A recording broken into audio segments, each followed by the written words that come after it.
साथियों नमस्कार, मैं राम प्रताप सिंह कुशवाहा। आप सुन रहे हैं ज्ञान एंड नॉलेज का प्रोग्राम मंथन।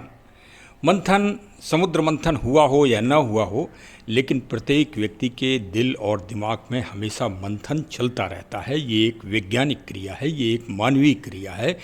तो भाई संसदीय चुनाव चल रहे हैं, लोकसभा के चुनाव 2024, मतलब भारत का भाग्य आपके हाथ में है कि भारत को आपको कैसा बनाना है। और आज हम जो दृष्टांत दे रहे हैं वो महाभारत से दे रहे हैं। महाभारत, एक देश का नाम ऐसा पूरी दुनिया में मिलेगा क्या? हमारे देश का नाम क्या है? अमेरिका। हमारे देश का नाम क्या है? जर्मन। हमारे देश का नाम क्या है? रूस। हमारे देश का नाम क्या है? चीन। और जब भारतीय अपने देश का नाम बताते हैं तो महाभारत। आखिर कुछ न कुछ तो विशेषता होगी, कुछ न कुछ महानता तो होगी कि इस देश के नाम के आगे महा लग गया आज से 5000 साल पहले। और वो किसके सामने लगा? साक्षात प्रभु श्री योगेश्वर। भाई प्रभु श्री कृष्ण जी के सामने महाभारत युद्ध चला 18 दिन, और आपके सामने 18वां लोकसभा चुनाव। तो आप भी भाई कम नहीं हैं, आप भी महारथी हैं।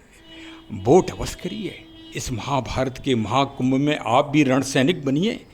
युद्ध, हे अर्जुन, युद्ध तो करना ही पड़ेगा, तो मतदान तो करना ही पड़ेगा। अब प्रश्न ये है कि मतदान किसे करना पड़ेगा, किस पार्टी को चुनना पड़ेगा, किस सांसद सदस्य को चुनना पड़ेगा। ये निर्णय आपके ऊपर छोड़ा है ईश्वर ने और भारत के संविधान ने कि आप स्वतंत्र हैं अपना निर्णय लेने के लिए। 5वां चरण, मतलब आधा तो रास्ता पार हो ही गया। अब 5वें चरण की रणभेदी है काशी सबसे पहले, जहाँ माननीय प्रधानमंत्री जी के भाग्य का फैसला होना है। फिर है अयोध्या नगरी, जहाँ राम लला जी विराजमान हो गए हैं। सुनते चलिए भी आप। फिर है लखनऊ, जहाँ भारत सरकार के रक्षा मंत्री साहब प्रत्याशी हैं, उनके भाग्य का फैसला जनता को करना है। और इसी तरह से अन्य महत्वपूर्ण सीटें पूरे भारत के रंगमंच के रंग पटल पर हैं। तो अब भाई प्रश्न ये है कि मतदान किस विचारधारा को किया जाए। हाँ, ये सत्य बात है। देखिए, ये चुनाव भारत सरकार का है, मतलब पूरे भारत का है। आप जो चुनेंगे वो भारत सरकार की नीतियाँ बनाएगा, राज्य सरकार की तो बनाएगा नहीं, ना ग्राम समाज की बनाएगा, भारत सरकार की बनाएगा। लेकिन ग्राम समाज, राज्य सरकार सब उसकी इकाई में ज़रूर शामिल हैं, ये बात सत्य है। तो भाई आज हम काशी से ही बात करेंगे, वाराणसी से ही। और देखिए, बड़ा अद्भुत प्रसंग हम उठाएंगे, बहुत ही मोटिवेशनल, बहुत प्रेरणात्मक। सुन जरूर लीजिएगा। हाँ, अगर आपने सुना नहीं और आप मतदान कराए तो आप पछताएंगे, इसलिए सुन लीजिएगा भाई, फिर निर्णय आप लीजिएगा। देखिए, इस प्रसंग को बड़ी गंभीरता से सुनिए, बहुत मनन से सुनिए और चिंतन करिए और विश्लेषण करिए और विवेचन करिए। देखिए, महाभारत का ही प्रसंग है और बहुत अद्भुत है और आज इस समय पूरी तरह से प्रासंगिक है। इसे सुनिए तो हमेशा ही, और फॉरवर्ड करिए, मिलने जुलने वालों को भी भेजिए। आप मतलब अच्छा लगेगा सबको, और बहुत ही प्रेरणात्मक है, मोटिवेशनल है। महाभारत के एक महारथी थे गुरु द्रोणाचार्य। गुरु द्रोणाचार्य धनुर्विद्या के पूरे पारंगत थे, मतलब अर्जुन ने सारी जो शिक्षाएं ली थीं वो गुरु द्रोणाचार्य जी से ली थी। गुरु द्रोणाचार्य जी के 3 शिष्य हुए, पहले अर्जुन, फिर दुर्योधन, और तीसरे जो शिष्य थे उन्होंने गुरु द्रोणाचार्य को कभी देखा नहीं, न कभी उनके साथ रहे, लेकिन उनका नाम इनसे भी ऊपर है, वो हैं एकलव्य। देखिए भाई, थोड़ा ध्यान से सुनिए क्योंकि बात बहुत गंभीर है और ये प्रसंग कहीं आपको सुनने को भी नहीं मिलेगा, ऐसा विवेचन नहीं मिलेगा आपको सुनने को। ये हमारे चैनल ज्ञान एंड नॉलेज में ही मिलेगा। इस चैनल में आपको बड़ी अद्भुत और अलंकृत जानकारी मिलेंगी, बहुत ही मनमोहक और बहुत ही मतलब प्रेरणात्मक। तो लोग वह कहते हैं कि गुरु अच्छा बनाओ, गुरु अच्छा बनाओ तो आप भी अच्छे बन जाओगे। ये सब भ्रांतियां हैं, इनके चक्कर में मत आओ। देखिए, वो सब छोड़ जाइए, सही विद्या को पकड़िए। तो भाई अगर गुरु इतने ही अच्छे थे तो दुर्योधन क्यों नहीं अच्छा हो गया? तो स्वयं अच्छे बनिए, स्वयं अर्जुन बनिए। ये है गीता का संदेश। जब स्वयं बनोगे, शिक्षा देखिए वही द्रोणाचार्य देने वाले थे, तो द्रोणाचार्य ने ऐसी शिक्षा दी कि वो दुर्योधन की तरफ ही चले गए। मतलब सत्य को भूल गए, धर्म को भूल गए, और क्या हो गए? दुर्गुण के नायक बन गए। और एक हैं अर्जुन, तो अर्जुन ने भी कहीं ना कहीं स्वार्थ का काम किया, कहीं ना कहीं, और उन्हें भगवान का सहारा लेना पड़ा। शिष्य तो अच्छे थे, लेकिन भगवान के सहारे से वो जीते, नहीं तो नहीं जीत पाते। वो तो किक्करता मोड़ हो गया था, वो तो लड़ने लायक ही नहीं रहा। और एक थे एकलव्य, जिन्होंने गुरु द्रोणाचार्य जी के दर्शन कभी नहीं किए, ना ही कभी वार्ता की, लेकिन फिर भी वो इन दोनों से ऊपर हो गए। तो आज हम उसी की बात करेंगे। आप उसी ऐसे शिष्य को जिताइए जो वास्तव में इन तीनों कैडर में शामिल हो। वो लोकसभा का, उसको आप नायक बनाइए, लोकसभा चुनाव का, क्योंकि वही संसदीय दल का नायक बनेगा और फिर वही भारत का भाग्य विधाता मतलब प्रधानमंत्री 5 साल के लिए बनेगा। तो आप समझ गए कि एक शिष्य मतलब एक गुरु के 3 शिष्य हुए, अर्जुन, द्रोणाचार्य और एकलव्य। तो अब हम आ रहे हैं वर्तमान में। तो पूज्य राष्ट्रपिता, भाई राष्ट्रपिता वैसे संविधान नहीं कहता है, लेकिन चलो हम कह देते हैं, क्योंकि भाई पूर्वज मतलब हैं और भाई राष्ट्र के नायक हैं। तो राष्ट्रपिता श्री मोहनदास करमचंद गांधी जी 4 फरवरी 1916 को अपने पहले व्याख्यान देने, संबोधन करने गए थे बनारस हिंदू विश्वविद्यालय के शिलान्यास उद्घाटन समारोह में। और क्योंकि जैसे आप किसी बड़े ज़िले में या बड़ी जगह जाओगे और आपको मालूम होगा कि वहाँ कोई बहुत बड़ा तीर्थ स्थान है, तो आप वहाँ भी दर्शन करने जाओगे। तो चूँकि महात्मा गांधी जी पहली बार काशी वाराणसी गए थे बनारस, तो वो काशी विश्वनाथ जी के दर्शन करने गए, प्रभु भगवान विश्वनाथ जी के। तो वहाँ गंदी बदबदाती हुई नालियाँ और मक्खी भनभनाती हुई, तो उन्होंने बड़ी कटु आलोचना की थी भारतीयों की, और स्वच्छता का उन्होंने संदेश दिया था। अब भाई देखिए, फिर 1947 में मतलब भारत के प्रथम प्रधानमंत्री पंडित श्री जवाहरलाल नेहरू जी हो गए। अब उन्होंने गांधी जी को कितना फॉलो किया? क्या कभी उन्होंने सफाई करवाई काशी विश्वनाथ जी की? तो देखो, हम भाई व्यवहारिक बात करेंगे। हाँ भाई, अगर जैसे आपके दल का या आपके परिवार का कोई वयोवृद्ध मतलब सदस्य अगर कोई बात कह दे कि ये होना है बेटा, तो मतलब वही तो आदेश हो गया ना। तो भाई मोहनदास करमचंद गांधी जी ने कहा कि बनारस में भगवान विश्वनाथ का मंदिर बहुत गंदी अवस्था में है, तो भाई उसको क्या, जो प्रधानमंत्री साहिबान हुए, बहुत सारे हुए, वर्तमान को छोड़ दें, तो क्या किसी ने काशी पे ध्यान दिया? हाँ भाई, वहाँ ध्यान दिया था। किसने? गृह मंत्री सरदार वल्लभ भाई पटेल साहब ने, और श्री सोमनाथ जी का निर्माण करवाया था, ये बात सत्य है। लेकिन गांधी जी ने तो नहीं कहा था कि भाई सोमनाथ जी का रख रखाव अच्छा करो व स्वच्छता बढ़ाओ, विश्वनाथ जी के लिए कहा था। तो वहाँ तो कुछ नहीं किया।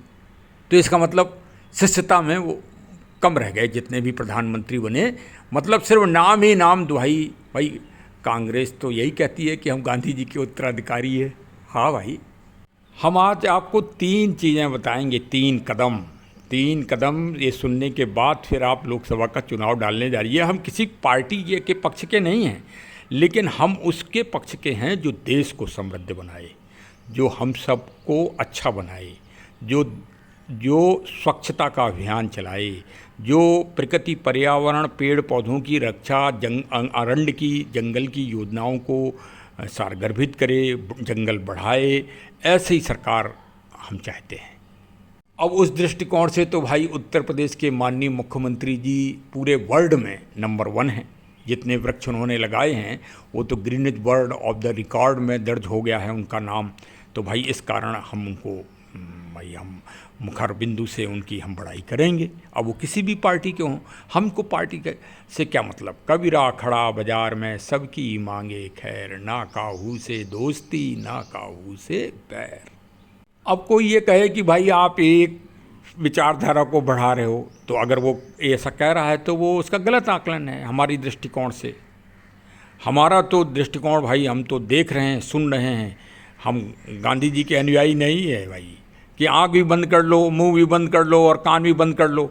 जब सब अगर बंद कर लोगे तो गांधारी की तरह अगर आँख बंद कर लोगे तो दुर्योधन ही होगा आपके इधर। ये ज्ञान लीजिए ना। इसलिए अगर पूज्य गांधी जी अगर मेरे सामने होते तो मैं आज पूछता उनसे कि गांधारी जी ने अपनी आँखें बंद कर ली, धृतराष्ट्र की तो आँख बंद ही थी, और गांधारी जी ने भी आँख बंद कर ली, तभी तो दुर्योधन हुआ। क्या दुर्योधन लायक था? अगर लायक था तो अच्छी बात है गांधी जी साहब, और वरना भाई प्रश्न चिन्ह है इस मामले में जो आपका सिद्धांत था। अच्छा, हम तो अब मूल प्रश्न पे आ रहे हैं। हम तो ये आपको बताना चाह रहे हैं कि गांधी जी का असली शिष्य कौन है आज की तारीख में, वर्तमान की हम बात कर रहे हैं।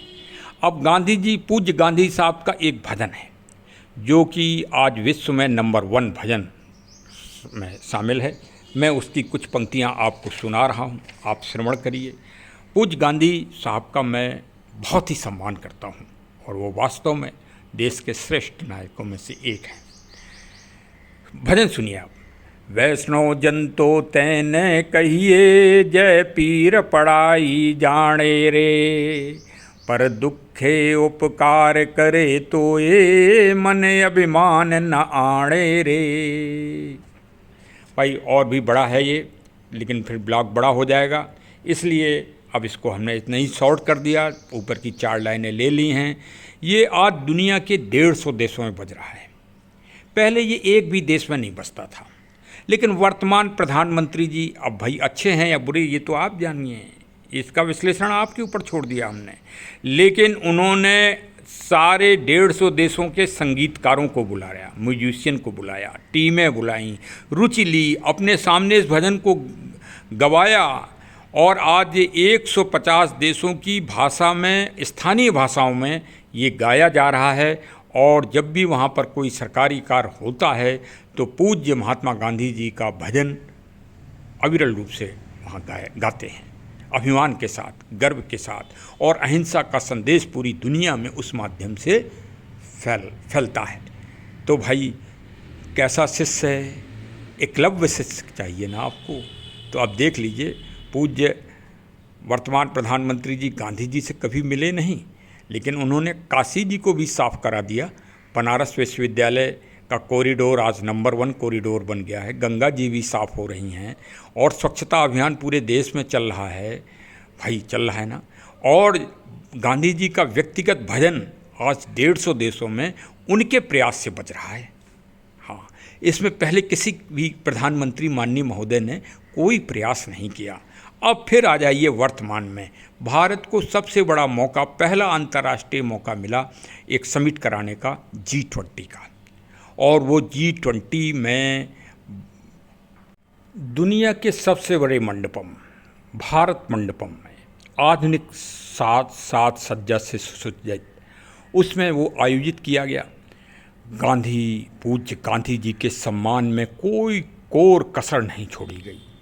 जितने भी सदस्यगण आए थे शिखर सम्मेलन में, सबको माननीय प्रधानमंत्री जी सुव्यवस्थित रूप से पूज्य बापू जी की समाधि स्थल पर ले गए, और वहाँ से पूरी दुनिया में अहिंसा, धर्म और सत्य का महान संदेश, और भारत की महान संस्कृति का महान संदेश, अहिंसा परमो धर्मा का, पूरे दुनिया के राष्ट्राध्यक्षों और प्रधानमंत्रियों को के बीच दिया। और इसका परिणाम क्या हुआ? उनकी इस रचनात्मकता और सकारात्मकता का परिणाम भी सामने आ गया कि संयुक्त राष्ट्र संघ जो सबसे बड़ी संस्था है, उसके महासचिव माननीय श्री गुटेरस साहब ने यह कहा कि दुनिया को आज पूज्य गांधी जी के महानतम सिद्धांत, गांधी जी अहिंसा के सिद्धांत पर चलना ही पड़ेगा। ये संयुक्त राष्ट्र संघ का महासचिव कह रहा है, भारत के प्रधानमंत्री जी नहीं कह रहे हैं। संयुक्त राष्ट्र संघ, जिसके तहत सारे देश शांतिपूर्वक कार्य करते हैं, दुनिया में शांति स्थापित करना चाहते हैं, के लिए सतत प्रयत्नशील रहते हैं, उस संस्था का सबसे बड़ा अध्यक्ष इस बात को कह रहा है, तो इसको ही सफलता कहा जाए। तो अब 3 काम मैंने गिनाए, तो 3 कामों से सिद्ध तो यही हो रहा है कि सिर्फ नाम, अपने नाम के पीछे क्या गांधी शब्द लगा देने से वो विरासत प्राप्त हो जाएगी? अगर विरासत प्राप्त हो जाएगी तब तो फिर ये देश का राजतंत्र हो जाएगा, फिर लोकतंत्र कहाँ रहा? अगर जैसे भाई हमारे नाम के पीछे अगर गांधी लग गया तो ये विरासत का सिस्टम है ना, कि पीढ़ी दर पीढ़ी चलता आ रहा है, भाई जिसके नाम के पीछे गांधी लग गया वही सर्वसर्वा हो गया। तो ये तो राजतंत्र की अवस्था है, ये प्रजातंत्र कहाँ रहा?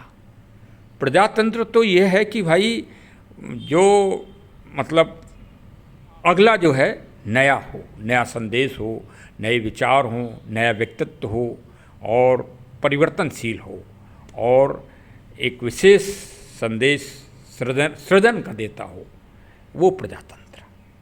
तो भाई अब आपको भाई वो करना है कि गांधी जी के इस देश में सभी शिष्य हैं, अब उन शिष्यों में आपको पहचान करना है अर्जुन की।